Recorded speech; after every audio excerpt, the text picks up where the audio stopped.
आपको मालूम होगा कि अपराधी के 2 मकान बंजर ज़मीन में हैं और दोनों मकान उसका बंजर में है। तो अभी ऐसा बताया जा रहा है कि उसका एक ही मकान गिरेगा। तो सबसे बड़ा सवाल यही उठता है, जब उसका दोनों मकान बंजर ज़मीन में बनाया गया है, तो एक मकान क्यों गिराया जा रहा है? लोगों की मांग है कि दोनों मकान गिराया जाए, परिवार की मांग है कि दोनों मकान गिराया जाए। बाकी जो गाँव के लोग हैं, उनकी मांगे हैं, प्रधान की मांग है, पूरे देश की मांग है कि उसके दोनों मकान को गिराया जाए। तो सरकार जो है एक मकान पर नोटिस क्यों चस्पा किया?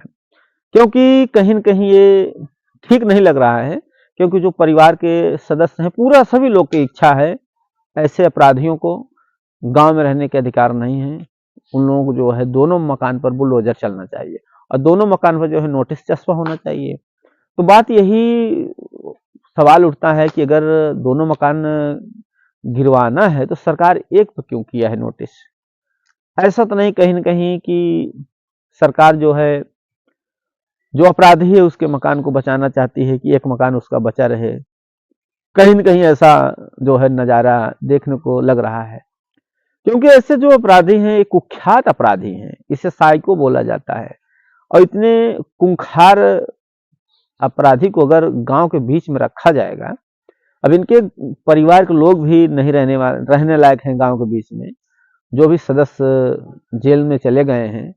बाकी जो जेल के अलावा और लोग हैं, बाहर भी कुछ लोग हैं, जैसे राजकुमार हैं, बताया जाता है बाहर हैं, और जो भी इनके परिवार के हैं, बीवी बच्चे सभी लोग हैं, बाहर हैं।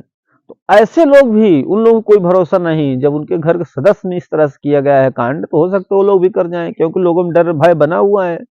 तो ऐसे लोगों को गांव में रहने ही नहीं देना चाहिए। इनको तो ऐसे किनारे भेज दीजिए। जो बचे हैं अपराधी, जो जेल में चले गए हैं और उनके अलावा जो बचे हुए हैं, उनको जो है गांव में रहने का अधिकार ही नहीं है। उनको सीधा जो उनका खेत वगैरह हो कहीं किनार पे, बिल्कुल छिल्ले में, जहाँ कोई घर वगैरह ना होता हो, अकेले में इनको वहीं रहें वो लोग। क्योंकि ऐसे लोग यहाँ पर कभी भी ये लोग जमानत करके छूटेंगे, आएंगे, फिर वहां जाएंगे, तो एक किनारे रहें, ठीक रहेगा। ऐसे लोगों को गांव के बीच में रहने का अधिकार नहीं है, क्योंकि ये तो गांव में अगर वहां रुक गए तो पता लगा फिर जो है कभी न कभी फिर आगे घुसते चले आएंगे, हमारे यहाँ से यहाँ तक जगह है, उसके लिए भी लड़ाई झगड़े करेंगे। अब फिर कोई इनका भरोसा नहीं है कि दोबारा इस तरह के कांड का अंजाम ना देंगे। तो ऐसे कुख्यात अपराधी तो सबसे अच्छा यही होगा कि बहुत दूर इनको कर दीजिए, गांव से बिल्कुल दूर कर दीजिए। क्योंकि जो अपराधी, जिसपे साबित अपराध हो गया है भाई ये अपराधी हैं, और जिसपे नाम पर नामजद है कि अपराधी हैं, वो तो जेल में चले गए हैं, लेकिन और सहयोगी भी बताया जाता है। और ऐसे में जो पड़े हुए हैं सहयोगी इनके, और जो इनके परिवार के लोग हैं, वो लोग भी कोई भरोसा नहीं। उन लोगों से भी गांव खौफ में है, परिवार उनके खौफ दहशत खा रही है, और आसपास के जो लोग वो भी खौफ में हैं, डर के रह रहे हैं।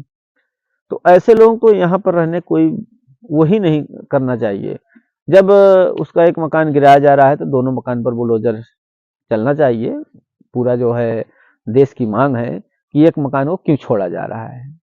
और इस पे आपकी क्या राय है? अपनी राय जरूर दें।